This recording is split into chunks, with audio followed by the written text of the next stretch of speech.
and tell us about experience at Google. How does दुनिया दूर से सबको लगता है यार Google is like Google यार, we all have been like OMG with Google, right? How does it feel? Today you are where you are, but take us through that door and take us through that day that you entered that door of Google. Yeah. So Google में हम एक terminology बोलते हैं imposter syndrome.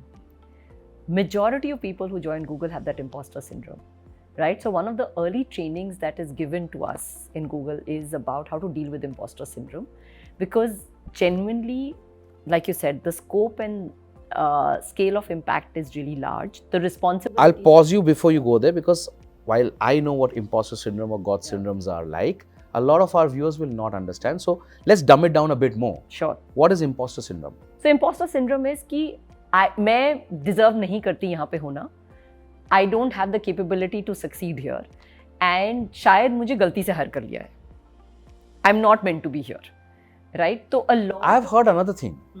I've heard there are two syndromes that exist. One is the imposter syndrome, and the second is the God syndrome. Yeah. कि भाई मैं इतनी अच्छी हूँ or I am such a super achiever that this is the place I belong and everything else is absolutely rubbish, and that's where the person starts walking 2 feet above. Yes. So I've also heard that there's a lot of grounded element of training to be factored in to say don't let the brand rub off on you, to say that just because you're a part of such a brand you can develop hubris. Yes. So take us through both those mindsets. So the induction that is given or the training that are given, one is of course to deal with imposter syndrome. The other is also a extreme emphasis on viewing the opportunity as a big responsibility and not viewing it as an opportunity. So we are trained and we train everyone who joins, to, we really look down upon anyone using terms like leading, dominant, like any terms that demonstrate the scale and scope of impact. It's not looked up at, it's looked down upon at, right? Then collaboration is such a big theme. Okay. One, and I've seen this now, and I do this as a manager and as a leader of my business as well, right? You could be cat's whiskers as an individual performer, but if you're someone who's not humble, if you're not someone who celebrates collective victory, and if you're somebody who doesn't work collaboratively with others, that is not acceptable. You could be the biggest, business person, technology person, sales person in Google, but if you demonstrate a disdain for these values that are so core to the organization, your career will not grow.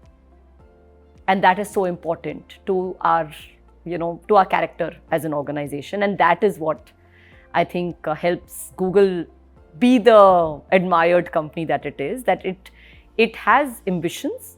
It has large-scale thinking, but we hold that with a lot of sense of responsibility and humility. So I'm not going to pause you here because there's something that I've connected again. I'm smiling because there's a huge similarity in something that a lot of others have spoken about. But I will refer to this point as the essence of disruptor. So do remind me that I have to ask you on this. Yes. But continue with that journey of Google. You entered the door, you got inducted, you realized one of the eternal elements of imposter syndrome has to be dealt with. There's this whole element of God syndrome that has to be, somehow calibrated with. But how was life? How does a person enter such a big brand and learn the ladders and the tenets and the ways of going up the ladders of success like you have? Because again, the idea is for a lot of our viewers to learn that if there is an opportunity that comes in their life, to be able to go and be a part of such a brand, what are those aspects that really make that 1% difference in giving your everything and beyond? Because that 1% changes the game. So take us through your journey, take us through what you believe were the biggest learnings and what you can share with our viewers to say that these are the aspects which you believe, because it's again very evolutionary, but still for the moment, that you believe could perhaps be some ways of determining and chartering a path of success. So I think by the time I reached Google, I had grown as a person, as a professional quite a bit, right? Through multiple, obviously, situations that arise, But I'll tell you one of the things that, and I think that really helped me. So having taken chances and moved to roles and industries that I had never done before kind of gave me an ability to be a student again and start from scratch again.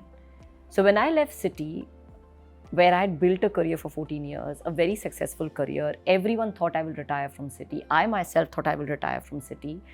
To then have moved back from Singapore to come back to India to be a part of a startup, which by the way, Paytm did not, a lot of people did not know Paytm when I joined Paytm. It changed in a matter of 5 to 6 months. Correct. Right? So to kind of give up a brand name. External incidents helped it to change as well. Yes. So, but then I'd also changed roles and left my comfort zone. So the first piece that I told you, right, when I took the sales role, I'd gone beyond my comfort zone. I repeated that again. And also the fact that a lot of people will not be able to appreciate, but now when they hear you, they will, that it was also a huge difference in the brand equity. Huge difference in the brand equity. Today, the brand we are very proud of, but you were comparing a global brand with an Indian brand which was emerging at that point of time. I mean, I can tell you, I had my friends and my neighbors saying कि बेटा तुम Singapore से वापस आ गए हो, कहाँ join किया Paytm? Paytm क्या करती है बेटा ये company? Right? It was that kind of a question, right? And then of course everyone now knows Paytm. So I've seen, it's also very humbling to see that journey. It's very humbling to be part of a brand which not too many people know about and then become ubiquitous as payments in a country. It's extremely humbling to be a part of that journey. To realize that brand positioning of an individual or a company can be so transient, right? But can also be achieved at the same time, right? The two extremes. So anyway, so having seen that, I kind of put myself from a position of an expert to a position of being a student at Paytm, got some level of expertise, then put myself again back as a student at Clicks Capital, heading M&A, which I'd never done before. Again, become, deliver large impact there.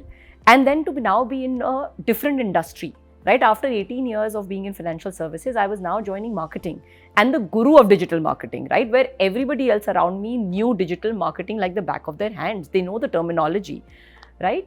But I think because I had done this to myself, it was very humbling for me to, from being the person who knows a lot to being the person who doesn't know.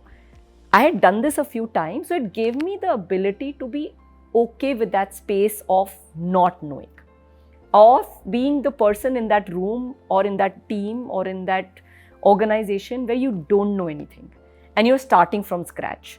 So I think that ability and that agility and yet at a leadership position. And yet at a leadership. All the more to recalibrate your mindset. Yes. Again, mindset, right? So at one level, I had to be absolutely okay with not knowing anything, but at the same time balance the expectations that were there of me as a leader from my team, from my managers, from my business, etc., right?